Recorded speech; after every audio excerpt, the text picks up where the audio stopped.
Yo, what's up mga Kapinoms TV? Welcome to my channel.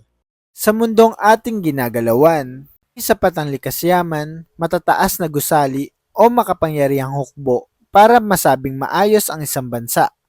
Ang tunay na sukatan ng kaunlaran ay kung paano pinamamahalaan ang kapangyarihan, kung may pananagutan ang mga lider, at kung ang batas ay pantay para sa lahat.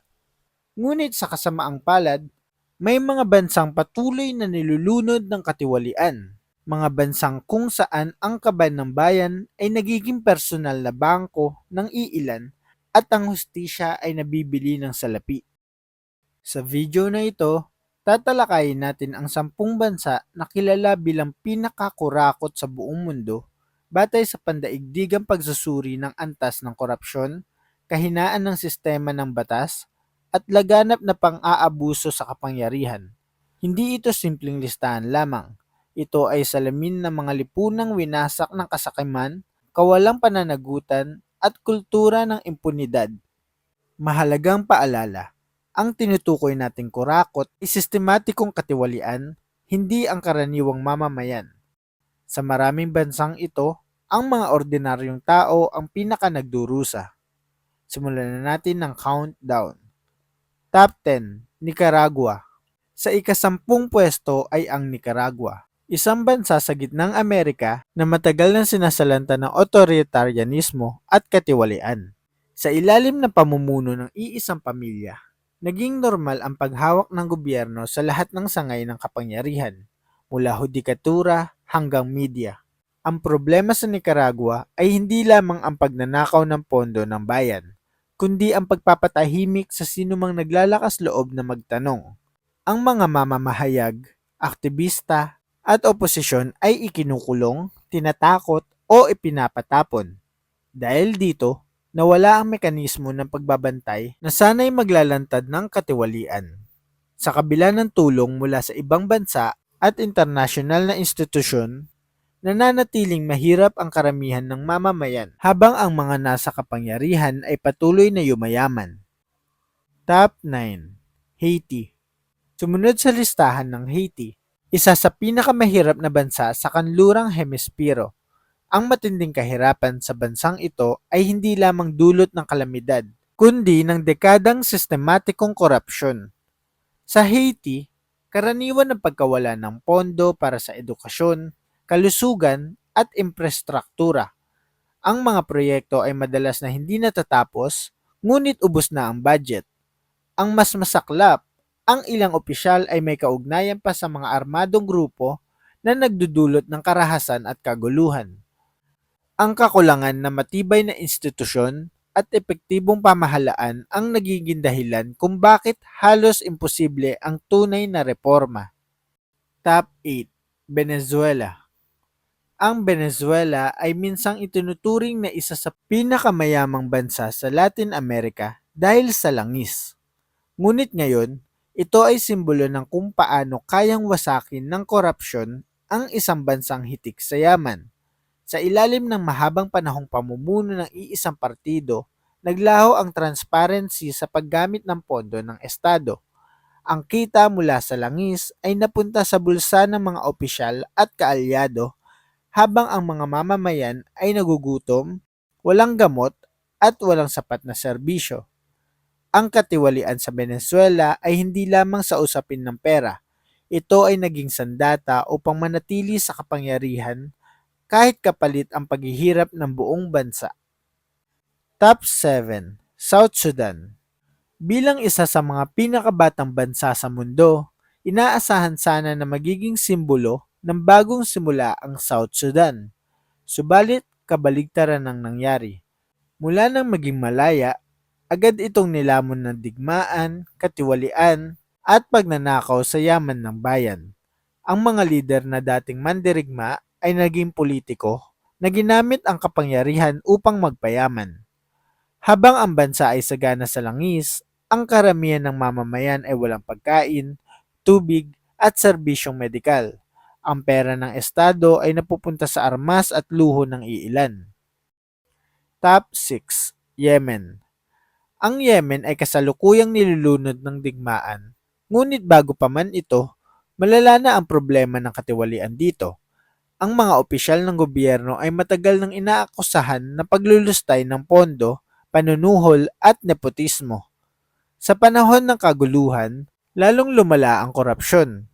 Ang tulong mula sa ibang bansa ay hindi umaabot sa mga nangangailangan. Sa halip, ito ay sinasamantala ng mga nasa kapangyarihan. Ang resulta, gutom, sakit at desperasyon para sa milyong-milyong mamamayan ng Yemen. Top 5. Eritrea. Ang Eritrea ay madalas tawaging isa sa mga pinakasarado at mapanupil na bansa sa mundo. Ang kawalan ng kalayaan sa pamamahayag at kawalan ng eleksyon ay nagbukas ng pinto sa malawakang katiwalian. Dahil walang transparency, halos imposibleng malaman kung saan napupunta ang pera ng bayan. Ang mga opisyal ay hindi nasisiyasat at ang sino mang magtatanong ay pinapatahimik. Sa ganitong sistema, ang korupsyon ay nagiging normal at hindi napaparusahan. Top 4. Libya. Matapos ang pagbagsak ng dating rehimen, inaasahan sana ang demokrasya sa Libya. Ngunit ang nangyari ay kaguluhan, agawan sa kapangyarihan at walang kontrol na katiwalian. Ang kita mula sa langis ay pinag-aagawan ng iba't ibang grupo. Ang mga pondo ng estado ay nawawala at ang mga proyekto ay hindi natatapos. Walang iisang pamahalaan na may sapat na lakas upang supilin ang katiwalian. Ang Libya ay halimbawa kung paano nagiging mas malala ang korupsyon kapag walang matibay na estado. Ito ay halimbawa ng bansang kung saan ang korupsyon ay produkto ng kaguluhan. Top 3. Syria. Ang Syria ay winasak ng digmaan, ngunit ang katiwalian ay matagal ng bahagi ng sistema bago pa man ito. Ang kapangyarihan ay nakapokus lamang sa iilang pamilya at kaalyado. Sa panahon ng digmaan, ang korupsyon ay ginamit upang kontrolin ang supply ng pagkain, gamot at tulong.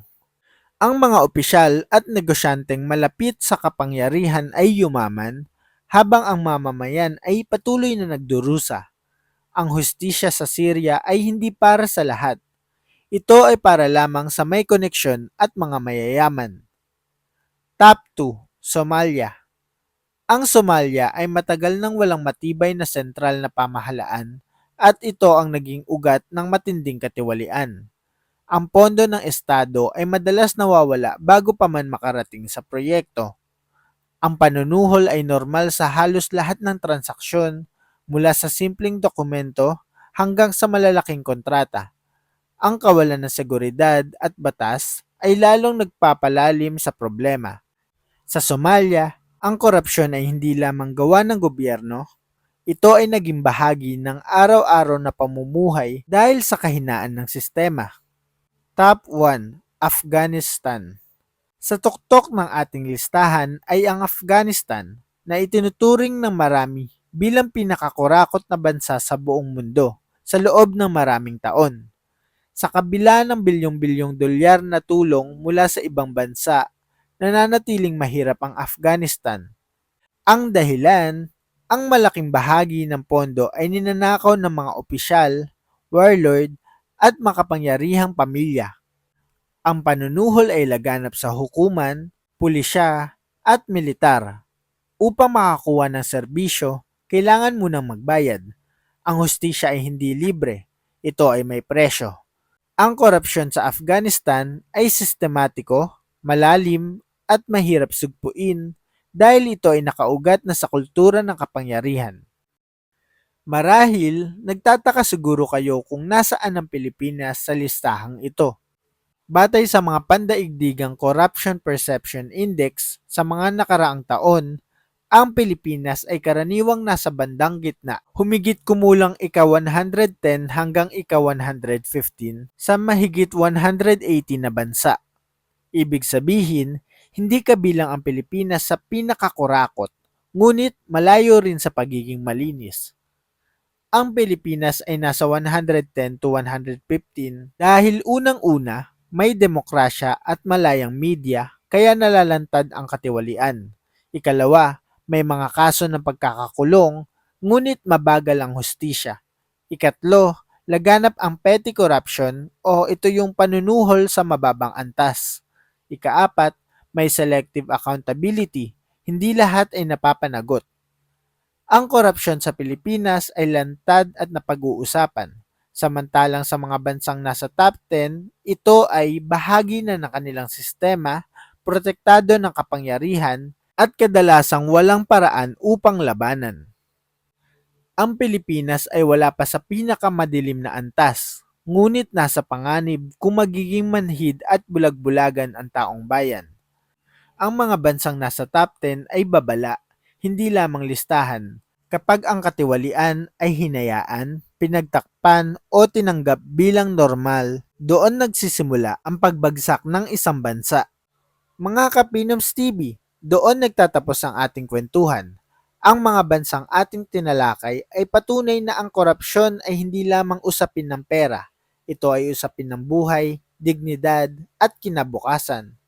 Kapag ang pamahalaan ay kurakot, ang mamamayan ang nagdurusa. Ngunit tandaan, ang pagbabago ay nagsisimula sa kamalayan. Alamin mo, huwag kang pumayag na wala kang alam. Sa pag-unawa sa mga halimbawa ng pagkabigo, mas nagiging malinaw kung bakit mahalaga ang transparency, pananagutan, at aktibong mamamayan. Kung nagustuhan mo ang ganitong uri ng malalim at makabuluhang talakayan, huwag kalimutang suportahan ang channel. Ang kaalaman ay sandata at sa tamang paggamit nito, may pag-asa pa para sa mundo, lalo na para sa ating bansang Pilipinas.